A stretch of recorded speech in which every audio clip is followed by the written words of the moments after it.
เฮ็ดอันนี้แม่เสียวเอ้ยบ้านน้อยปานนั้นว่านี่ในเมืองในนึงแม่ มาได้รถเฮียง แกะเสื้อมันดูมันแกะเอาเสื้อเก่าก่อนแกะทำอะไรนั่น อย่ามันเก่าบ่ บ่จะมันเปื้อน เดี๋ยวมันเปื้อน เตียงทุกคนบ่เตียงไม่เนาะเตียง ได้บัดนี้อุดหนุนได้บัดนี้ ได้โตต่อไป2เซนกี่ ตัวแรกแหละแจ๊กเนาะไผพี่ อย่า ดีเลยที่นึงเด้อ สบายดี ย่างเสื้อไหมมันเปื้อนนะ เดี๋ยวสิแจ้งบอกทางซัพพอร์ตเพิ่นอีกก่อนพี่น้องเนาะคือเงิน10ล้านที่เฮามาแจ้งมื้อนั้นหาเฮามอบให้ทางไอ้เตียงเพิ่นเบิดแล้วเด้อคือตอนนี้นำเฮาหาบ่มีแล้วงบเพื่อนเจ้าหั่นนะอยู่นำไอ้เตียงเบิดตอนนี้ยันมีคนถามแล้วยันจะบอกว่างบนำเฮาก็มีหั่นนะเบิดแล้วแล้วก็ทางไอ้เพิ่นซื้ออันวงกบไปสั่งมาให้ผู้เฒ่านี่แหละงบแสดงว่ามีมาใหม่เดี๋ยวเฮาสิมาแจ้งใหม่เด้อ นึกว่าจะจอบ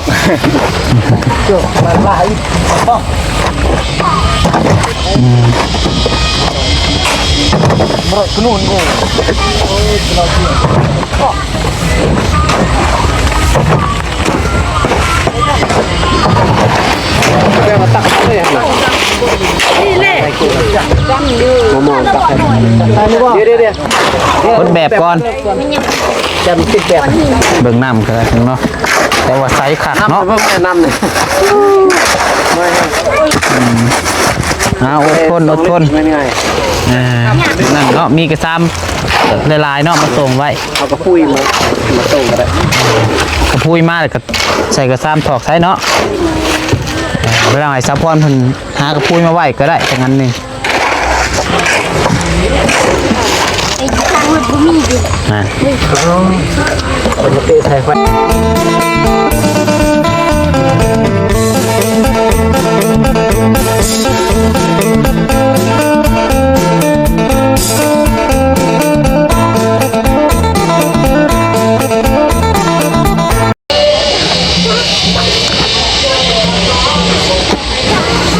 โดยกราบทักทายสบายดี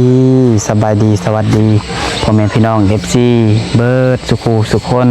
ปุสมองสุบอนบวาซิวฝั่งลาวฝั่งไทยหรือว่าอยู่ทางต่างประเทศก็ยินดีต้อนรับเข้าสู่ช่องสายกกสายบุญอีกแล้วนะครับเนาะเอาครัวพบพ่อกันกับน้องพัดไส้พี่น้องเอ้ยในตอนนี้ช่วงสียังแรงเด้อพี่น้องเด้อ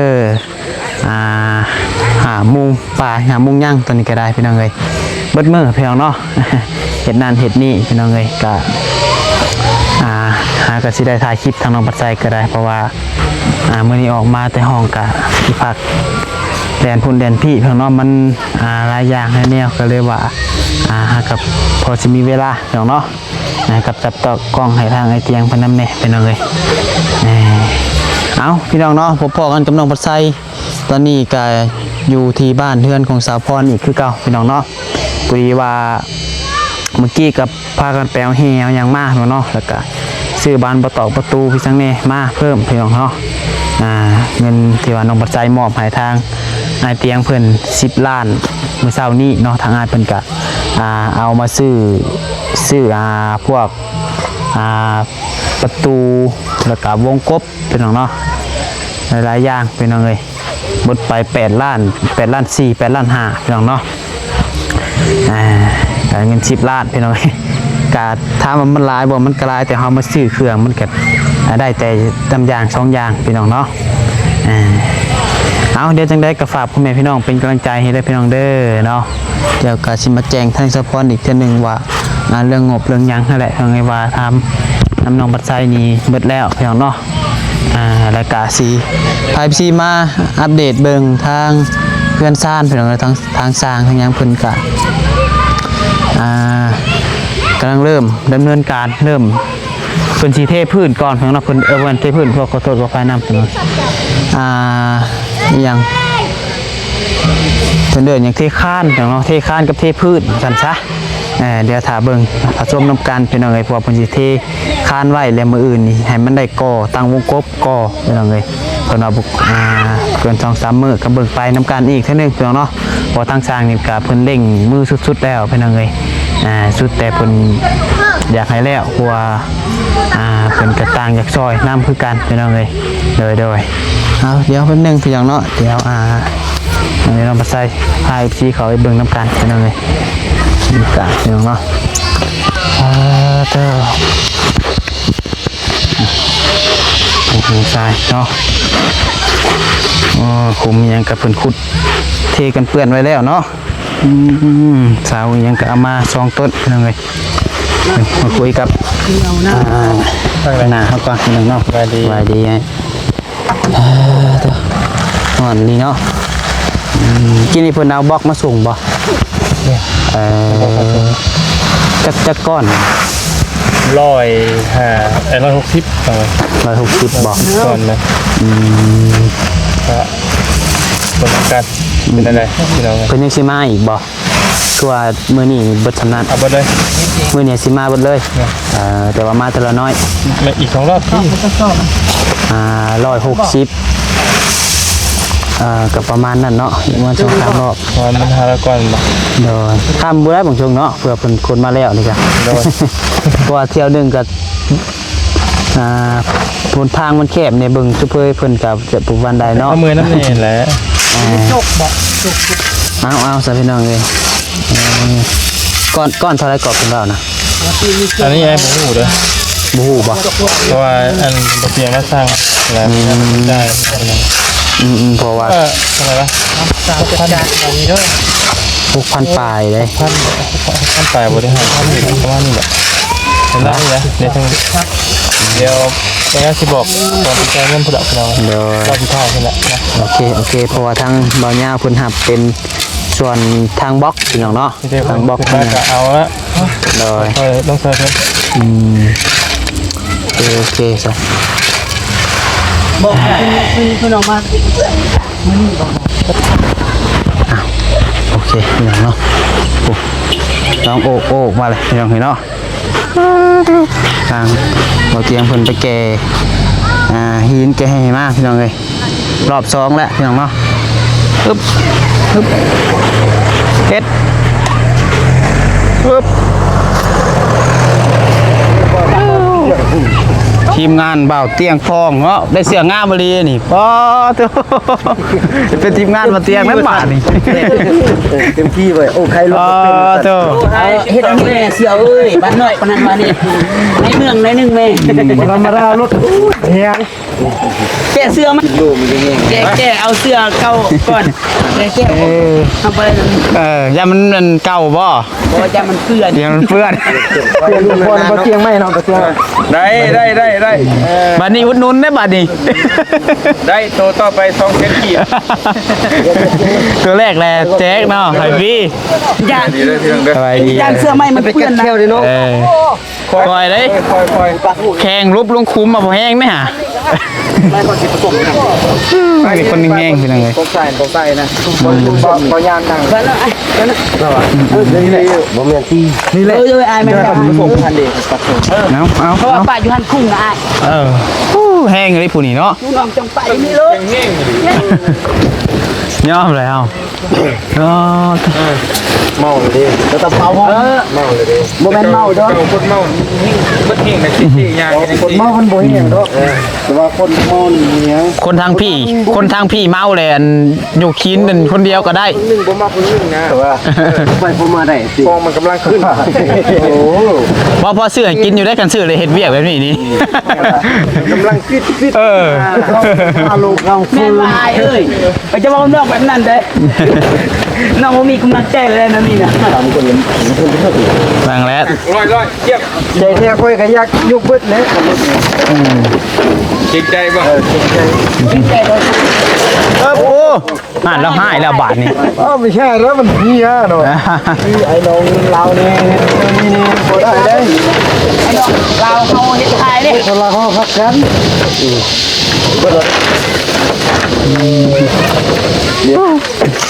ลุย คือรถทางรถอันนั้นเพิ่นน่ะแก้บ่ได้เพิ่นรถแก้เครื่องเพิ่นน่ะเพิ่นคลัม อ้าว เพราะว่าเพิ่นแก้เครื่องไปถ่ำไปยังหั่นน่ะพี่น้องมีทางบ่เตรียมเพิ่นเลยอาสา เก่ง เอารถเพิ่น เดี๋ยว แก้เองเลยพี่น้องเนาะเพราะว่าอยากให้งานมันแล้วไวอยากให้งานมันเดินพี่น้องเนาะอ้ายเพิ่นก็เลยลงทุนเอารถอ้ายเพิ่นแก้เลยพี่น้องนี่เนาะ โอเคพอละ แกหิน เพราะเขาจะไปตักอีกจะพอรถจะจังเอามาใหม่ มือเราไปตักตื้นมัน ทำนี่ให้มันได้ก่อนได้แล้วสำหรับยันพอดีสิคัดจังว่า ที่ลงจาก มาเราไปเที่ยวมาทางสาวพรก่อนคุยกับทางสาวพรก่อนเนาะเนาะรับอีกแล้วบัตรนี่เนาะ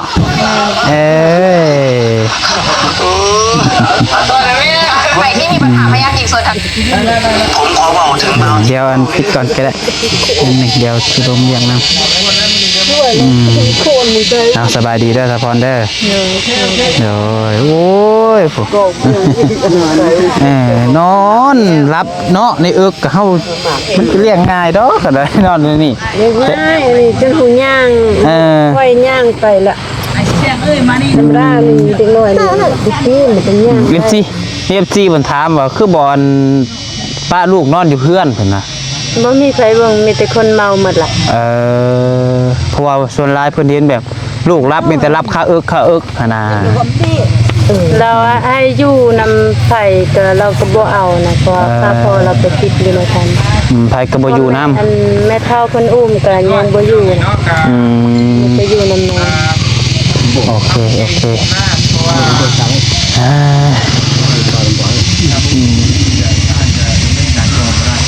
ว่าทางเฮือนนะเพิ่นก็เฮ็ดนั่นเนาะเฮ็ดงานเนาะผูกแขนพี่น้องแม่นบอกเพิ่นเด้อผูกแขนบ่คือหยัง เลยนี่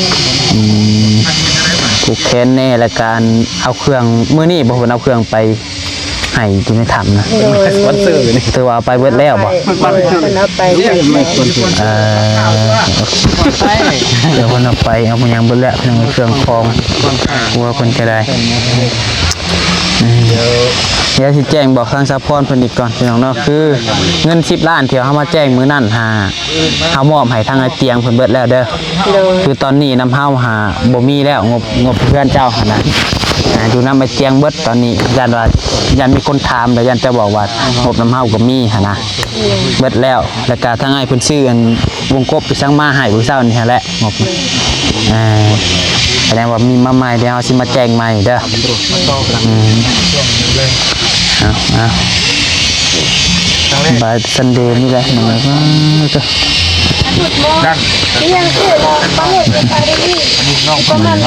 วันนี้เงินอันนั้นค่ะกันอุ้ยดุยอยู่นี่เนาะโอ้ยถุญาดูถุญา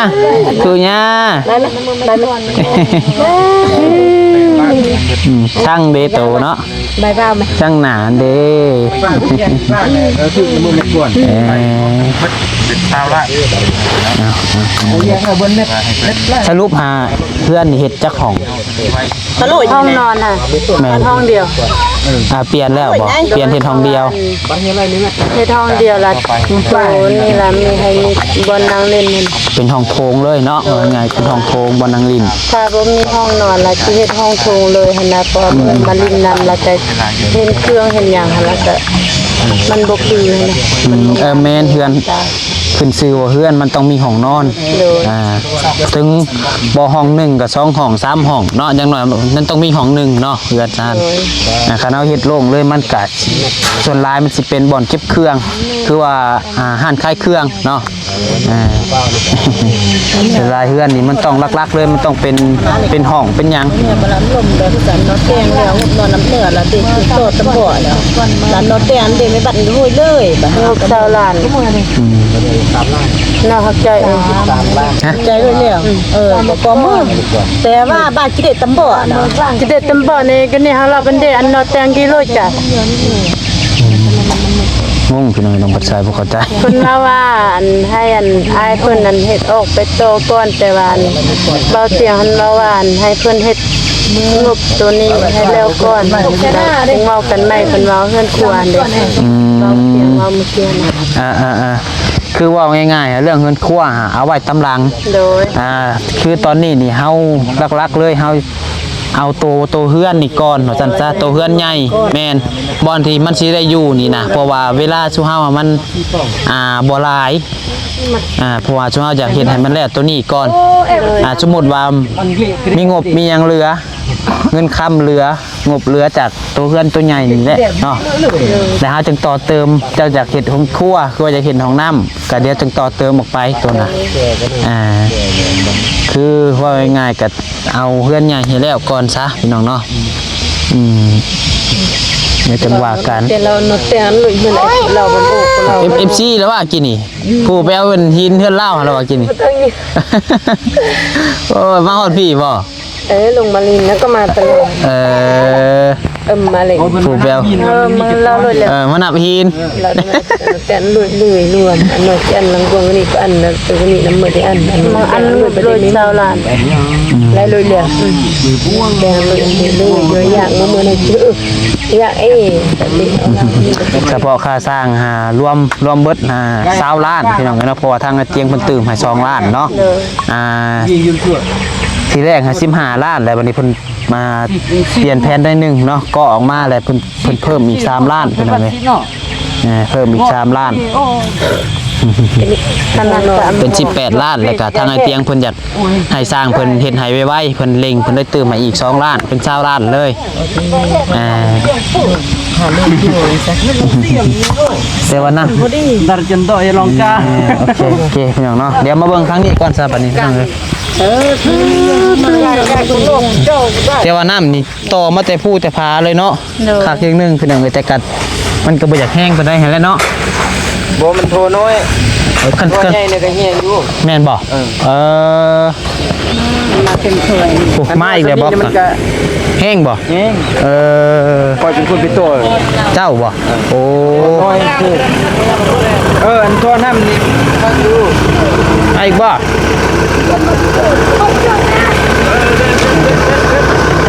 เดี๋ยวไปออกมาถอยไปเลยอีกบ่ ยก สิอีกบ่ ในกายขี้ดักแล้วติดปลาซาบอก พอแล้วบ่หัวนี่ไม่ได้แต่พากันถือออกอีกก็ได้หัวตัวนี้มันจังสบายนะมันเกอะดีเกอะตัวนี้นี่เพิ่งออกขาพี่รถแล้วจึงเห็ดใหม่แล้วจึงปักรากเห็ดใหม่เอาจ้อยชื่อเจ้าและเสียบเองหลายคนมาอันตรายนี่ติดกอกตะปูอย่างเนาะโอ้ยบอกมาอีกแล้วน้องเอ้ยทางนี้เนาะเทพื้นบ่นี่ บ่ที่คาด โอ้เทคานก่อน แม่น โอเคคือเดี๋ยวจะเทพืชนี่น้ำก็ได้เทคานไหวมือเลยกอเนาะ แม่น มือให้มันได้กอ ยืนก็ละใส่อันคันเอ็ดบาทต่อเศร้า สร้างจะคนก็สร้างไง 3 คนเป็นเบิด3 คนเลย แม่น ไว้อยู่ดอกซะ อยากได้ ฮะ อยากได้มันไหวก็อยากได้กรรมกรนั่น ได้กรรมกรบ่ แม่น มาบ่แก้วเฮา กรรมกรมือเท่าไรกรรมกรนี่ มันเพิ่นเอาเข้ามาแล้วยามีทั้งสามีกดอยู่ กรรมกรมือ500,000บ่โอ้มือ500,000แล้วสิห่วย มือ500,000พัดสร้างสิกินยังบัดนี้สร้างได้มือแสนพัดสร้างได้ฮอดมือ500,000บัดมือตัวใดก็จ้างกรรมกรก็บ่สร้างสิว่าเลยเดี๋ยวนี้เนาะบ่เลยจ้างได้มือจ้างตึก500,000ก่อนแต่นี่ละนึง นะพี่น้องก็คือว่าเพิ่นบล็อกเข้ามาเรื่อยๆพี่น้องเนาะอุปกรณ์สร้างเฮือนเฮาว่าซั่นซะก็ถือว่าเข้ามาเรื่อยๆพี่น้องเอ้ยเพิ่นใส่รถฟอร์ดด้วยเลยพี่น้องขึ้นมาเนาะใส่ฟอร์ดมาเลยพี่น้อง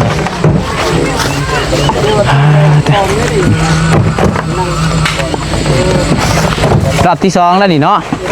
ยังอีกจักรอบ รอบนึงรอบ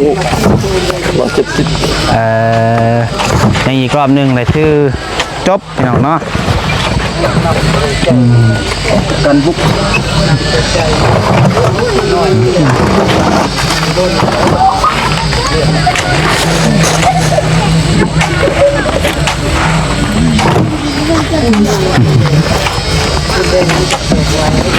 ดี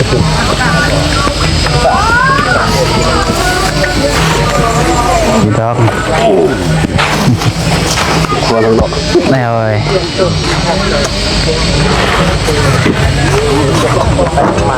อุปกรณ์พิเศษจะเข้ามาเรื่อยๆพี่น้องเลย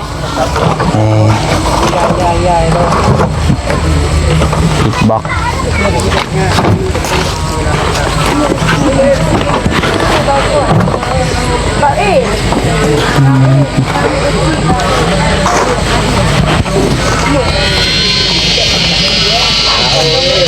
คือว่าเสามียังนี่เป็นชิต่อขึ้นอยู่พี่น้องเนาะเด็กซีก็ว่ามันต่ำโคตรถึงกับว่าแม่นเพียงเนาะมันต่ำนี่มันต่ำเพราะว่าเสานี่กับบุหูว่าตอนเพิ่นซื้อมาหามันจักเม็ดพี่น้องเนาะแต่ว่าตอนนี้ที่ว่า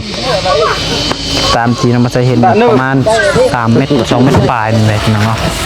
2 เม็ด3 เม็ดปลายมันต่ำนั่นแหละพี่น้องเนาะ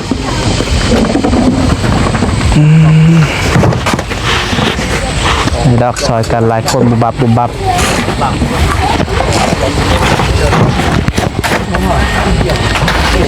ล่างมันจะแยกเลย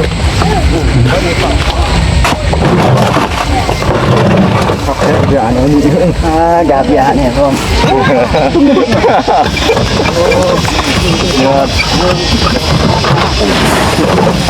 ดูลายจับจอกมาลาย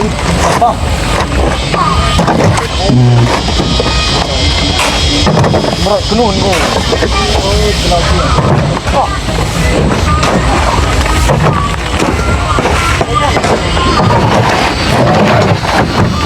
ดูม่วงเลย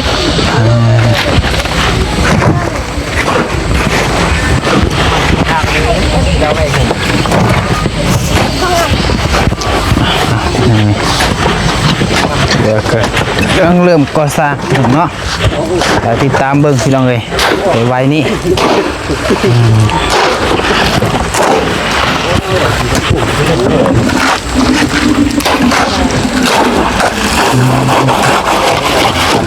กระทั่งปาดีต้องอย่างนี้เอาน้ำมาใส่เลยหินนี่หายากแห้งพี่น้องเลยเพราะมันกระทันหันทางเชียงคนจะได้ไปแก่เอาพี่น้องเนาะน้ำคนสบายนะคะแนนว่ามันมีแต่มันหาซื้อยากมีเงินแต่ซื้อบ่ได้พี่น้องซื้อได้ก็ซื้อยาก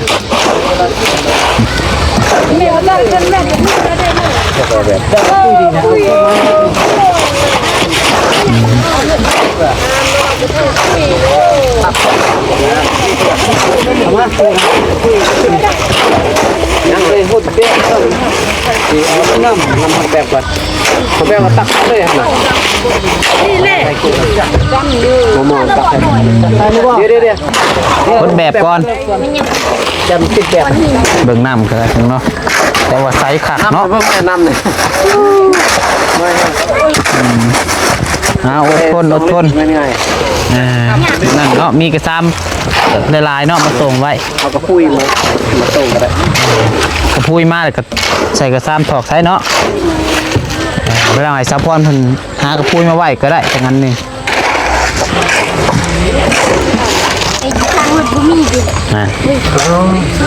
คนมาเตะสายไฟยินนี่เพิ่นบดอะไรเป็นยังไงเห็นบ่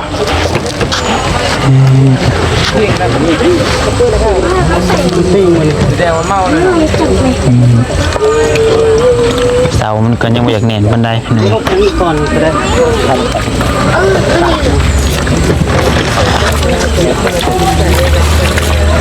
เอาเพื่อเพิ่นเริ่มเทแบบไว้เทคานไว้เนาะเทแบบไว้เอาช่วยกันโมนะ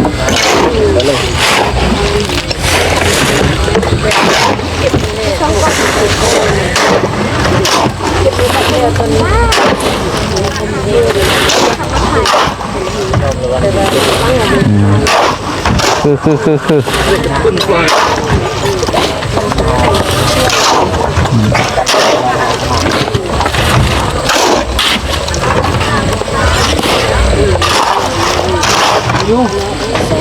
พี่น้องเลยคนบล็อกกับคนอยู่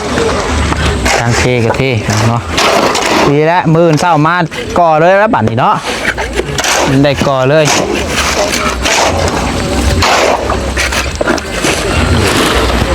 เอาโอเคเลยพี่น้องเด้อสำหรับคลิปนี้ก็อัปเดตล่าสุดมือนี้พี่น้องเนาะตอนแรงๆคือเพิ่นเริ่มเทคานเทยังไว้แล้วพี่น้องเอ้ยเนี่ยจังหวะกันเนาะสำหรับคลิปนี้ขอลาก่อนดีมีเฮมบูชูทุกคนพี่น้องเอ้ยบุญคุณพอๆนี่ที่เข้ามาชมและเป็นกำลังใจทั้งน้องปัจจัยด้วยทั้งเด้อถ้าประการใดก็ขอโทษขออภัยนำเวลาเด้อสำหรับคลิปนี้ไปแล้วสบายดี